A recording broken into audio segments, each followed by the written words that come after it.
Before we begin, I want to remind you that if you love comics and pop culture as much as I do, you'll subscribe to my channel and ring the bell to stay informed of upcoming videos. Please share this video, as that will help me gain subscribers as well. I also want to remind you to check out my columns and reviews on two sites, Comics for Sinners and Comic Crusaders. I also have my own franchises, Adolescent Radioactive Samurai Platypi and Carl Vincent Vampire Hunter. The latter has been picked up by Cutthroat Comics. Check the links below for more details and the link to Dracula Rising, which is available on Amazon. Here's some great artwork from Raphael Lanahaus from the origin story Foul Blood. Once again, available on Cutthroat Comics. See the links below. I also have a book which is a collection of my reviews and columns called Comics, Pop Culture, and Politics.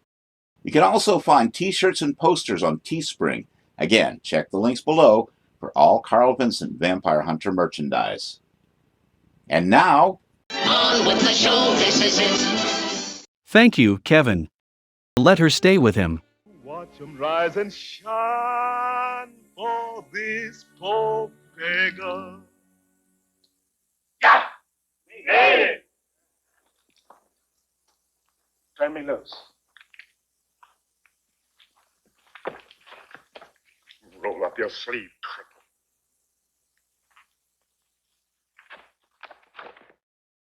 In 1965, Poitier starred in The Bedford Incident, a British-American Cold War film starring Richard Widmark and co-produced by Widmark.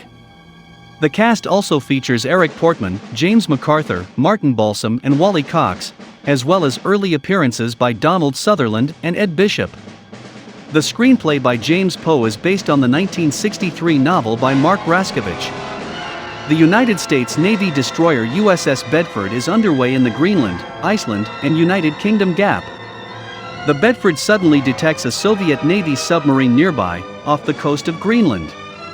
Although the United States and the Soviet Union are not at war, Finlander mercilessly harries his prey while Munsford and Shrep look on with mounting alarm. Finlander exploits the fact that the diesel-powered Soviet sub has to surface periodically to replenish air and recharge batteries because it is not nuclear-powered, knowing full well it will make the Soviets more desperate. But how far would you go to destroy that enemy? All the way. Munsford, the correspondent who had covered all kinds of stories, but none like this. I'd like to ask you some questions.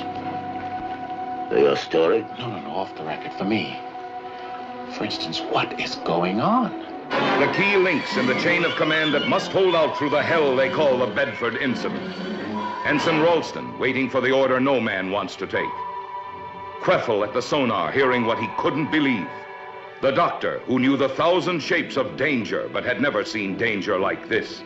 What the hell do you think? I have some kind of a joke around here? I've been an officer in the Navy for 20 years. I've saved more men than you have in this ship. Who the hell are you to tell me how to run my business? He then appears in The Greatest Story Ever Told, a 1965 American epic film produced and directed by George Stevens. It is a retelling of the biblical account about Jesus of Nazareth from the Nativity through to the Ascension. Along with the ensemble cast, Poitier portrayed Simon of Cyrene, who was the man compelled by the Romans to carry the cross of Jesus of Nazareth as Jesus was taken to his crucifixion, according to all three synoptic Gospels. His next role was in A Patch of Blue, a 1965 American drama film directed by Guy Green about the friendship between an educated black man, played by Poitier, and an illiterate, blind, white 18-year-old girl, and the problems that plagued their friendship in a racially divided America. Made in 1965 against the backdrop of the growing civil rights movement, the film explores racism while playing on the idea that love is blind. Scenes of Poitier and Hartman kissing were excised from the film when it was shown in film theaters in the southern United States. These scenes are intact in the DVD version. According to the DVD audio commentary, it was the decision of director Guy Green that A Patch of Blue be filmed in black and white, although color was available. The award for Kansas City Film Critics Circle Awards Top Male Dramatic Performance went to Sidney Poitier. Shelley Winters would win the Best Supporting Actress Academy Award for this film. A refreshing characterization by Sidney Poitier, with all the warmth and humor of his Academy Award performance in Lilies of the Field. It's ringing! In contrast, shock drama stems from the violent emotional impact of the girl's home life, provoked by Shelley Winters as the wanton mother. You stay out of this one, you stupid old drunk. And Wallace Ford as the dissolute grandfather. A Patch of Blue is also a story of rare understanding.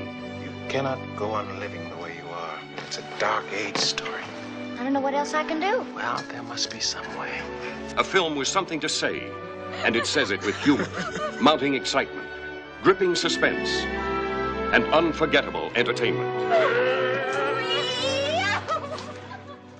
The Slender Thread is a 1965 American drama film starring in Bancroft and Sidney Poitier. It was the first feature-length film directed by future Oscar-winning director, producer, and actor Sidney Pollack.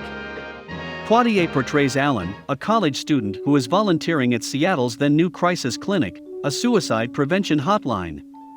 Shortly after beginning his solo duty on the night shift, Alan receives a call from a woman named Inga Bancroft, who says she has just taken a lethal dose of pills and wants to talk to someone before she dies.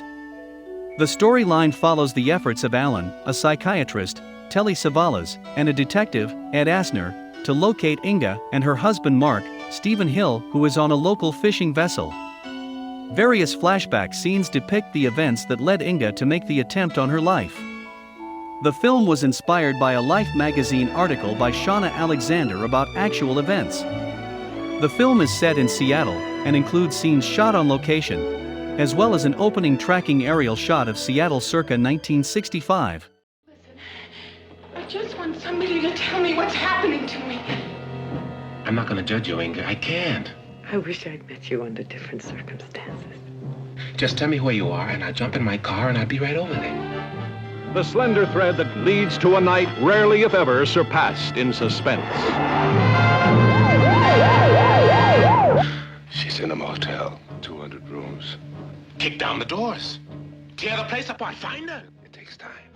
Juliet D. Social and racial issues. Up next, the acclaimed In the Heat of the Night, a 1967 American mystery drama film directed by Norman Jew's son. It is based on John Ball's 1965 novel of the same name, and tells the story of Virgil Tibbs, a black police detective from Philadelphia, who becomes involved in a murder investigation in a small town in Mississippi. It stars Sidney Poitier and Rod Steiger, and was produced by Walter Mirisch. The screenplay was written by Sterling Siliphant. The film won 5 Academy Awards, including the 1967 awards for Best Picture and Rod Steiger for Best Actor. The quote "They call me Mr. Tibbs" was listed as number 16 on the American Film Institute's 100 Years, .100 movie quotes, a list of top film quotes. They pay you $162.39 a week just to look at bodies. Why can't you look at this one? Why can't you look at it for yourself? I do not want that Negro officer taken off this case. I'll need a few things. Such as?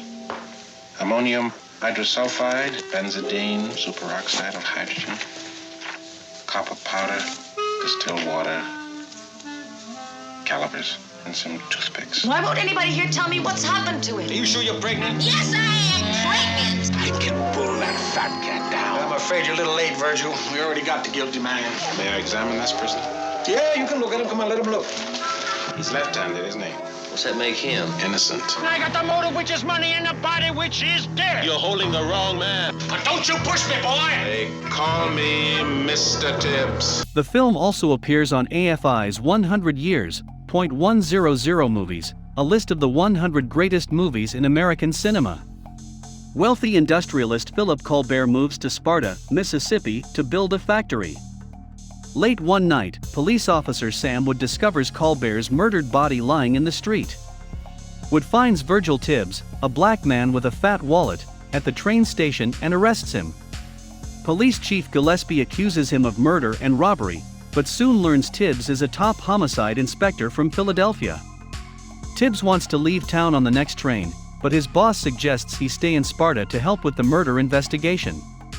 Though Gillespie, like many of Sparta's white residents, is racist, he and Tibbs reluctantly agree to work together. A doctor estimates that Colbert had been dead for a few hours when his body was found. Tibbs examines the body and concludes the murder happened earlier than the doctor thought. The killer was right-handed, and the victim had been killed elsewhere and moved to where Wood found his body. In contrast to films like The Chase and Hurry Sundown, which offered confused visions of the South, In the Heat of the Night depicted a tough, edgy vision of a southern town that seemed to hate outsiders more than itself, a theme reflecting the uncertain mood of the time, just as the civil rights movement attempted to take hold. Canadian director Ju's Son wanted to tell an anti-racist story of a white man and a black man working together in spite of difficulties. Ju's Son said that this film proved a conviction he had held for a long time: it's you against the world. It's like going to war. Everybody is trying to tell you something different, and they are always putting obstacles in your way. On the heels of this intense drama comes a romantic comedy, Guess Who's Coming to Dinner, which is a 1967 American romantic comedy drama film produced and directed by Stanley Kramer and written by William Rose. It stars Spencer Tracy, Sidney Poitier, and Katharine Hepburn, and features Hepburn's niece Katherine Houghton. The film was one of the few films of the time to depict an interracial marriage in a positive light, as interracial marriage historically had been illegal in many states of the United States. It was still illegal in 17 states, until June 12, 1967, 6 months before the film was released. Roughly 2 weeks after Tracy filmed his final scene, anti-miscegenation laws were struck down by the Supreme Court in Loving v. Virginia. The film was the 9th and final on-screen pairing of Tracy and Hepburn. Tracy was very ill during filming but insisted on continuing.